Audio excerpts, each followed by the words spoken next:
এখন আমরা যেই অবস্থানে আমাদের সবকিছু ব্যবসা বাণিজ্য থেকে শুরু করে ছেলেমেয়েরা পড়াশোনা করছে এবং বিভিন্ন আন্তর্জাতিকভাবে আমাদের সম্পর্ক যোগাযোগ সবকিছুতেই দেখছি একটু একটু করে এআই এর দিকে যাচ্ছে।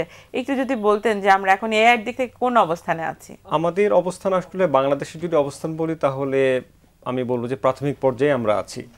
অ্যাকচুয়ালি কি এখন আসলে প্রযুক্তির যেটা সহজলভ্য, যেটা আমরা বলবো যে খুব অ্যাভেলেবল প্রযুক্তি, যেমন আমি ওপেন সোর্স এআই যেসব মডেল আছে, মেশিন লার্নিং এবং আপনার এই জিপিটি অথবা উইসপার বা যে হাগিং ফেস এই জাতীয় ট্রান্সফর্মার মডেলগুলো আছে, অথবা জিপিইউ আমরা যে ব্যবহার করছি, জিপিইউ বেশ এখন অ্যাভেলেবল হয়ে গেছে, ক্লাউড কম্পিউটিং। সো এগুলোর ফলে হয়েছে কি যে এই যে তরুণরা বা ইউথরা যেটা সেটা মানে খুব ভালোভাবেই আর কি এটাকে প্রবলেমটাকে সলভ করতে পারছে, সলিউশনের দিকে যেতে পারছে। আর আরেকটা ব্যাপার হচ্ছে এখন ডেটা, এত ডেটা, কারণ আইওটি ডিভাইস আছে, সামাজিক যোগাযোগ মাধ্যম আছে, ডিজিটাল ডিভাইস আছে, ডিজিটাল প্ল্যাটফর্ম আমি যেটা বলবো।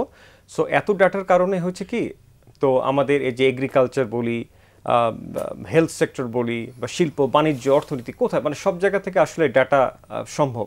সো এখন একটাই যেটা সেটা হচ্ছে আপনার বিনিয়োগ বা ইনভেস্টমেন্ট, সেটার আসলে পরিবেশ দিতে হবে। তো বাংলাদেশ আসলে সারা বিশ্বে যদি বলি এখন $150 বিলিয়ন আসলে বিনিয়োগ হয়ে গেছে।